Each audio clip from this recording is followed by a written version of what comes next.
If you do not know how to become an abode of divine grace, there are other simpler ways of getting there. One simple way is to make your life into a giving. When I say a giving, I'm not talking about… it is not to be understood as an act, because giving as an act is a deception. Because what can you give? Everything that we have, including this body, we have taken from this planet. What we can give is only a paltry part of what we have taken. Giving as an act could be very deceptive and could turn ugly. But if your giving is your way of being, if your way of being is giving, and your actions are only a manifestation of your way of being, there is no way to avoid that. If you establish your way of giving, when you open your heart to give, the grace of the divine invariably seeps in. That's inevitable. It is not what you give which makes the difference. It is just that for some reason you opened yourself up. That's what makes the difference. If you do not know how to simply sit here and become a doorway to the divine,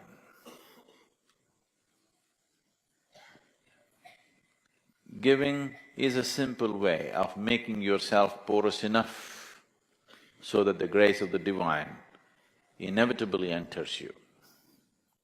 It is in setting boundaries that we have denied ourselves the possibility of the divine. Every time we hold back, we set boundaries. And when we set boundaries, we deny ourselves the ultimate possibility. If you become a constant state of giving, when I say a constant state of giving, if your every step and every breath is a process of giving, that is, you have made your life into your contribution, you will naturally arrive at a state of union which will set the necessary foundations for a cosmic possibility. It has been my fortune and privilege that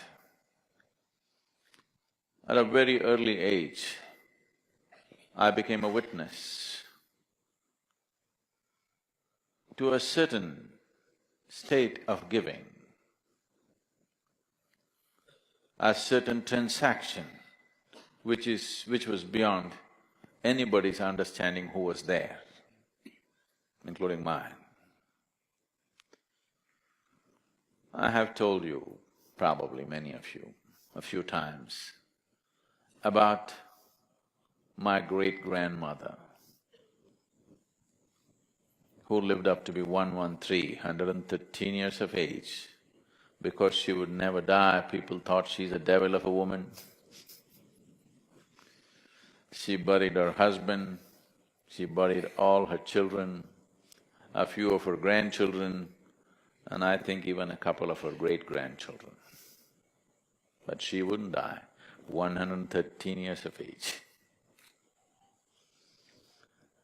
I have seen her in various kinds of states, but it is her sense of giving which needs to be looked at. In the mornings, if she was given breakfast, she would always go about giving away at least 2/3 of it to the ants and the birds and the squirrels, particularly to the ants. And there would be unsolicited advisors around who would say, she's throwing all her food around, this old woman will die without eating. They all died. She didn't. There are many days I've seen her, this little breakfast that was left in her plate, she would just hold in her hand and simply sit there, watching the ants eating. Tears would be streaking down her cheeks. And when somebody asked, won't you eat? She would say, I'm full. I'm already full. I thought she has some kind of an emotional love affair with ants.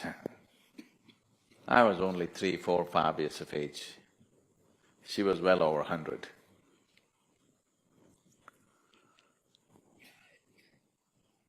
It is many, many years later, I realized there's another way to transact with the world. If the ants ate, she was being nourished. A logical mind would never understand this. This would look like rubbish to a thinking mind. But she was nourished like this. It is this nourishment which gave her an extraordinary longevity. Life happens in many ways. Your nourishment is not just through the food that you eat. Even now, only 25 to 30% of the nourishment comes from the food that you eat. The rest of it is the air that you breathe, the water that you drink and the sunlight. Without these things you will dissipate. So giving is… First I want you to understand, you have come with nothing, so you cannot give. We're just trying to deceive the Creator. We are giving. There is nothing to give. We just act it out. He also kind of plays along, so it's okay. We are playing a game. We are smart, so we're trying to deceive him. But he's intelligent, so he plays along. He's wise, so he plays along. There's nothing here to give. Everything is that we have picked up from here. We take a lot and give little, and that's the only way you can live. Doesn't matter how much you give, what you have taken is bigger than what you have given, always. That's the only way life can be. So don't make too much out of giving. It's just a trick. This possibility, it's a simpler possibility than if you do not know anything, if you do not know any other mode of opening yourself up to the creation. This is a simple possibility, just making every act, every breath into your process of giving, seeing how you can contribute to everything around you, no matter what you're doing. You will see, in 24 hours' time, you will be so rich. The experience of life, the beauty of life will set a glow on your face just like that, simply because that's how you are. Because that's the only way life functions. Life, the process of life is a giving. It's a transaction. In every giving, there is a taking. It is just that you ignore the taking. That's all. Not that there is no taking. There is taking. We are taking more than we are giving. But in your mind, you just ignore the taking. You just keep the giving. Because you don't have to take, it'll be pushed into you.